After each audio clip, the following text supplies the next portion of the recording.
शांति।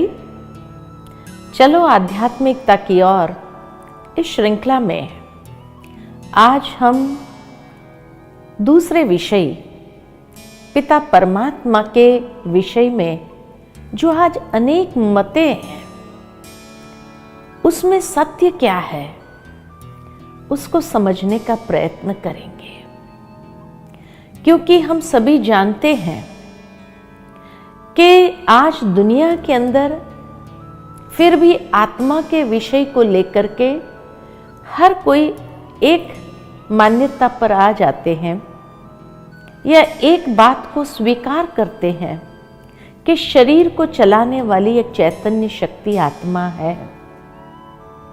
विज्ञान भी इस बात को स्वीकार करने लगा है कि हाँ, कोई एनर्जी है जो इस शरीर को चला रही है।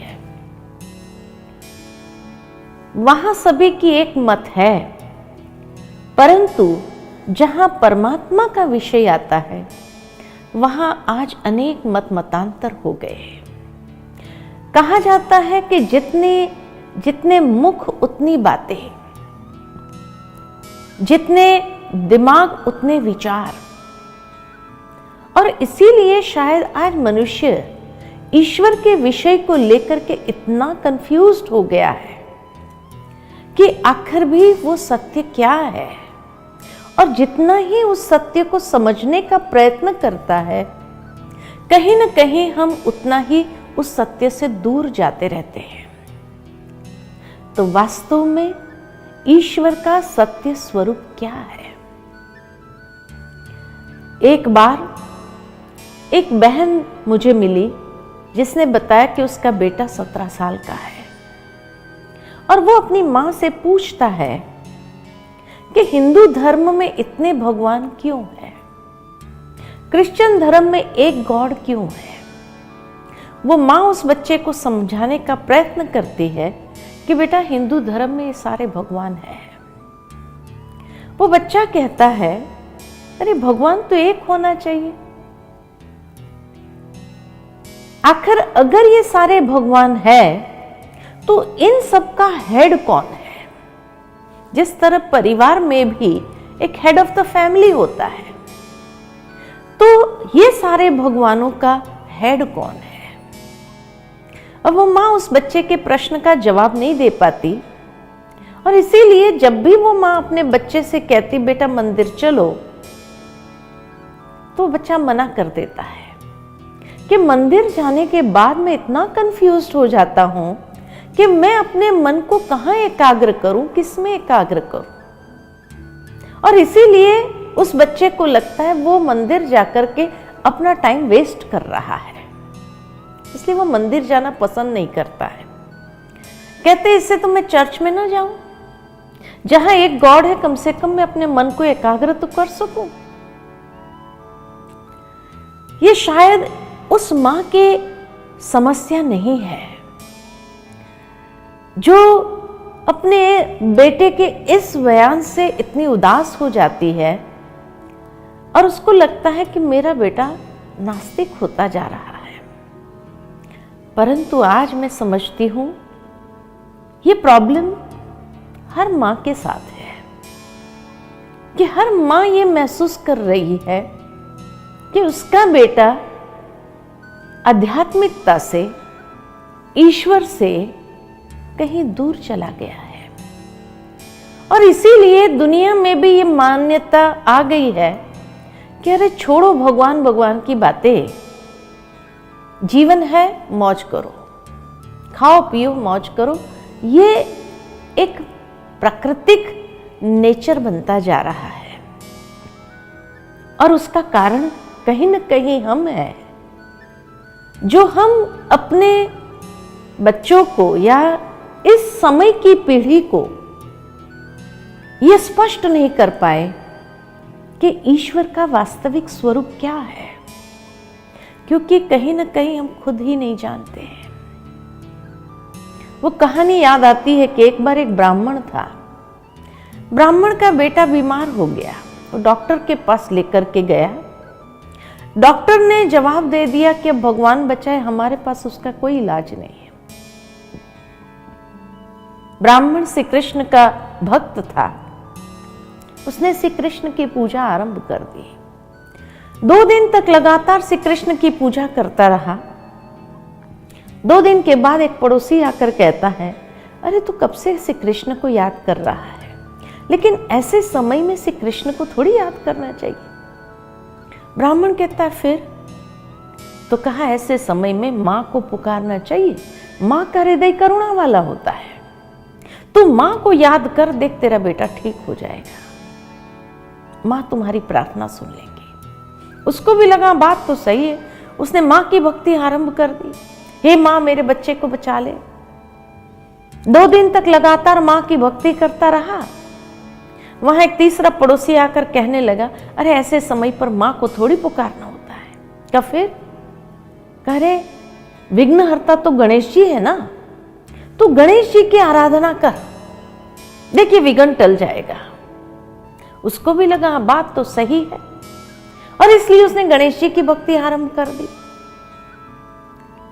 2 दिन तक लगातार गणेश जी की पूजा करता रहा। वहां एक मित्र संबंधी आकर कहने लगा, अरे गायत्री मंत्र कर, देख चमत्कार होगा। उसको भी लगा बात तो सही है, सुना है गायत्री मंत्र करने से चमत्कार होता है। उसने गायत्री मंत्र आरंभ कर दिया। 2 दिन तक लगातार गायत्री मंत्र करता रहा। वहां एक और पड़ोसी आकर कहने लगा, अरे संकट मोचन तो हनुमान जी है, तो हनुमान चालीसा कर, देखिए संकट टल जाएगा। उसको भी लगा बात तो सही है, उसने हनुमान चालीसा करना आरंभ कर दिया। 2 दिन तक लगातार हनुमान चालीसा करता रहा। वहां एक मित्र संबंधी आकर कहने लगा, अरे पड़ोस के गांव में एक बाबा जी आए हैं, ऐसी विभूति देते हैं जो असाध्य बीमारी भी ठीक हो जाती है, चलो बच्चे को लेकर वहां जाते हैं। बच्चे को लेकर गए, विभूति खिलाई, घर ले आए। 2 दिन के बाद बच्चा मर गया। कारण क्या हुआ? इतने भगवानों को याद किया, फिर भी किसी ने बचाया नहीं। क्यों? शायद विश्वास ही नहीं था। जिसने जो कहा, हमने वो करना आरंभ कर दिया। क्या इसको विश्वास कहेंगे?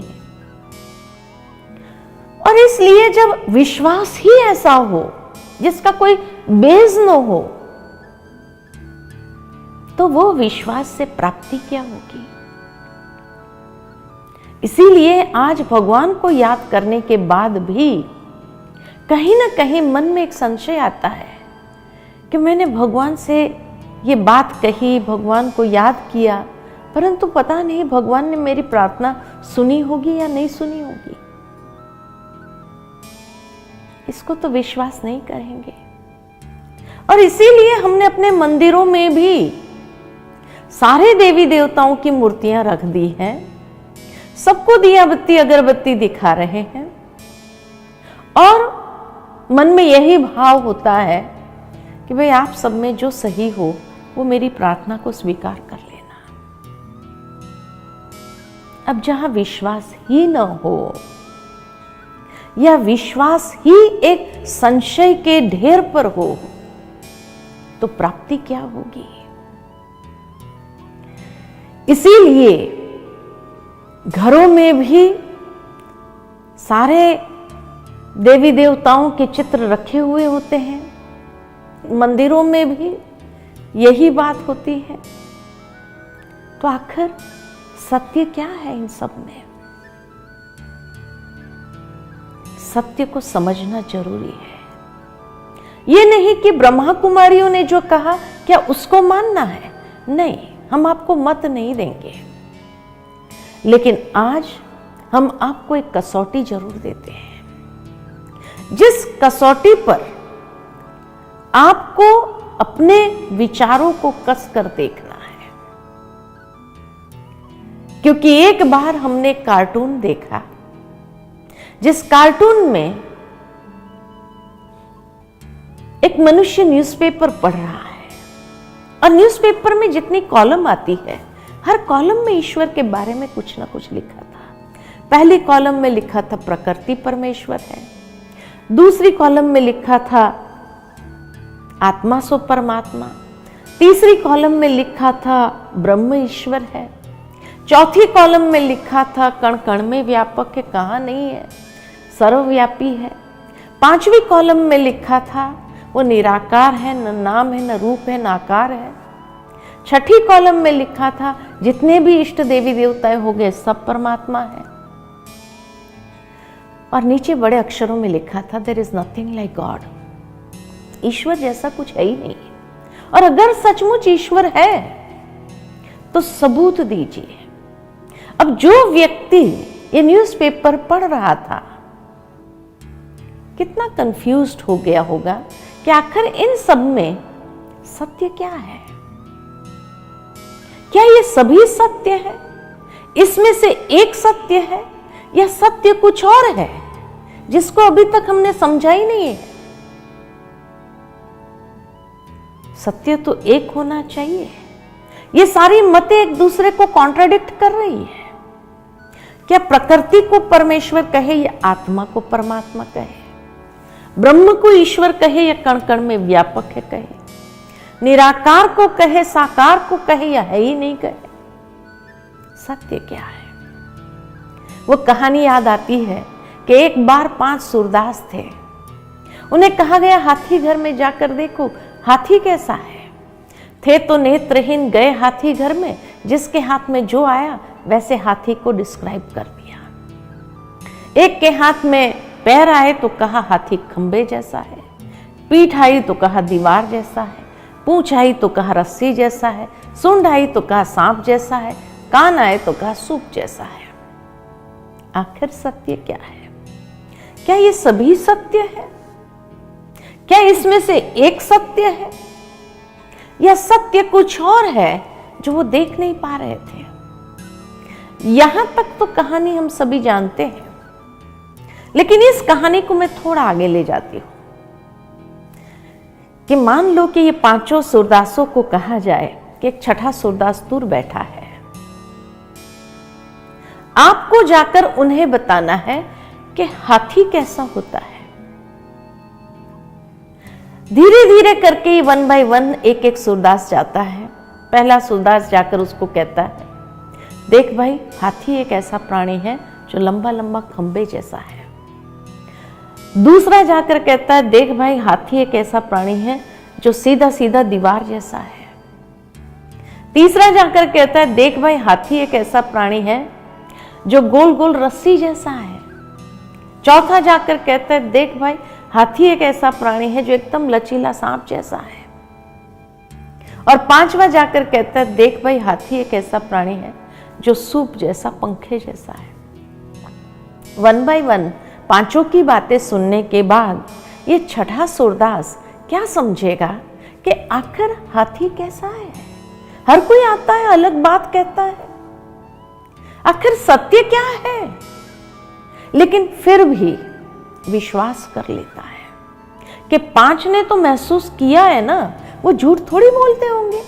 होगा कोई ऐसा प्राणी जो घड़ी घड़ी रूप बदलता होगा। विश्वास कर लेता है। अब ये छठे सूरदास को कहा जाता है, एक 7वें सूरदास और दूर बैठा है। आपने जो समझा वो उसको जाकर बताना है कि हाथी कैसा है। अब ये छठा सूरदास जाता है 7वें सूरदास के पास और कहता है कि देख भाई, मैंने तो महसूस नहीं किया, लेकिन 5 ने जो महसूस किया, उन्होंने जो मुझे बताया वो मैं तुझे बता रहा हूं कि हाथी एक ऐसा प्राणी है जो बहुरूपिया है, घड़ी घड़ी रूप बदलता है। कभी तो वो खंबे जैसा हो जाता, कभी वो दीवार जैसा हो जाता, कभी वो रस्सी जैसा हो जाता, कभी वो सांप जैसा हो जाता, और कभी तो वो पंखे जैसा हो जाता है। अब 7वें सूरदास का IQ लेवल हाई था, इंटेलिजेंट था, समझदार था। नेत्रहीन सारे ही थे, लेकिन वो छठे सूरदास को कहता है अरे भाई, इतना तो तू समझ, एक बात कहे, आखिर कोई व्यक्ति या वस्तु रूप रंग बदल सकता है, रंग बदल सकता है, लेकिन पूरा स्केलेटन ही बदल दे, ढांचा ही बदल दे, ऐसा कभी हो सकता है? ऐसा तो नहीं हो सकता है। छठा सूरदास कहता है कि देख भाई, 5 ने तो महसूस किया ना, वो झूठ थोड़ी बोलते होंगे। तुम्हें मानना है तो मानो, नहीं मानना है तो छोड़ दो। 7वां सूरदास कहता है कि देख भाई, थोड़ा तो अपना विवेक से कार्य लो, समझने का प्रयत्न करो। 5 ने कह दिया, लेकिन कहीं ना कहीं कुछ मिसअंडरस्टैंडिंग हो सकती है। तो छठा सूरदास अपनी बात पर अड़ा हुआ था, कहता है तुम्हें मानना है मानो, नहीं मानना है छोड़ दो, मैं तो मानूंगा। 7वां सूरदास कहता है मैं नहीं मानता, आई डोंट बिलीव दिस, मैं इस बात को स्वीकार नहीं कर सकता। कहा ठीक है, नहीं करो। कहीं हमारी हालत भी ऐसी तो नहीं हुई?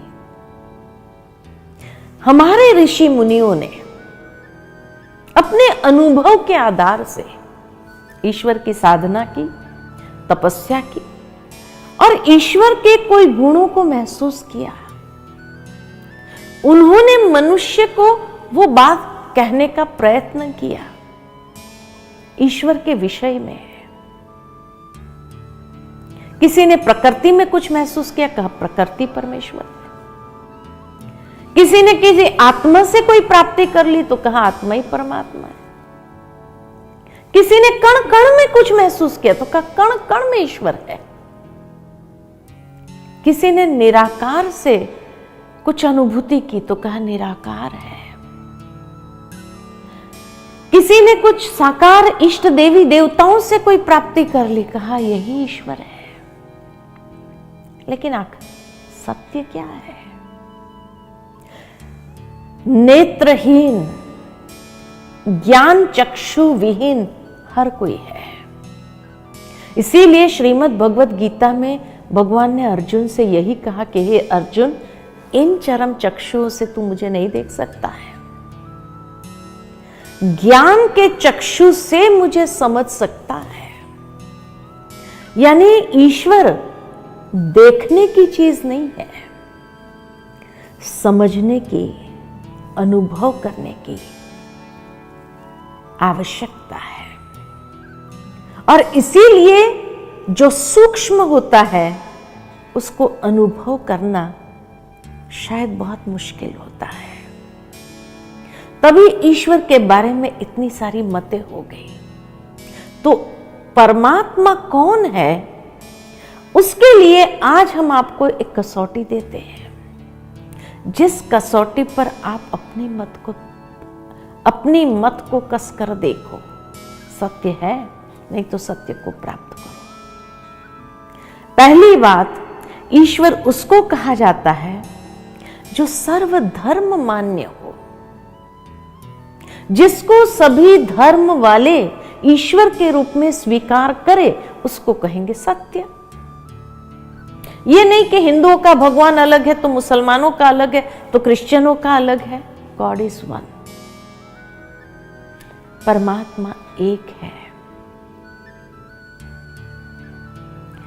दूसरी बात, परमात्मा उसको कहेंगे जो सर्वोच्च शक्ति हो, जिसके ऊपर कोई नहीं होना चाहिए, जो सर्व का माता पिता बंधु गुरु शिक्षक रक्षक हो, उसका कोई माता पिता नहीं हो सकता है।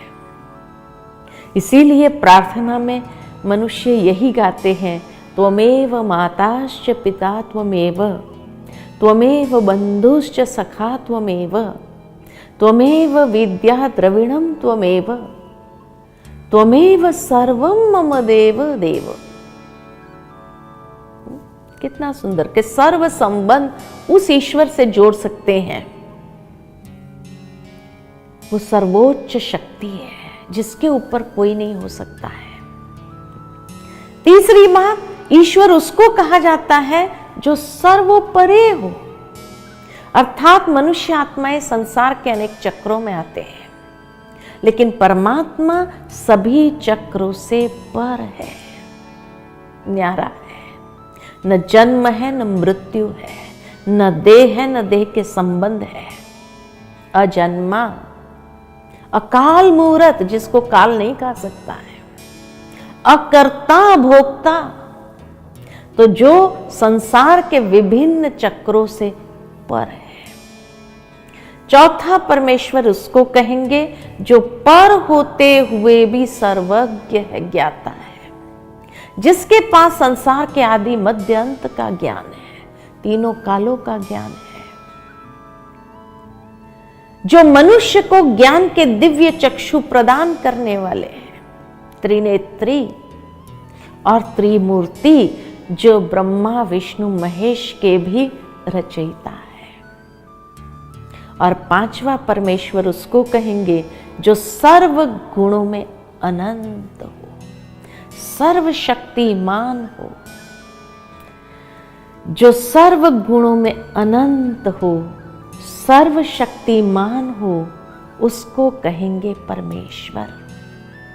तो ये 5 बातें कसौटी है, जिस कसौटी पर हमें अपनी मत को कसकर देखना है और सत्य को महसूस करना है, अनुभव करना है, क्योंकि तभी हम आत्मा की बैटरी को चार्ज कर सकते हैं। जब तक ईश्वर के वास्तविक स्वरूप को नहीं जाना, अपने आप को जोड़ा नहीं उस परम शक्ति के साथ, तब तक शक्ति प्राप्त नहीं होगी।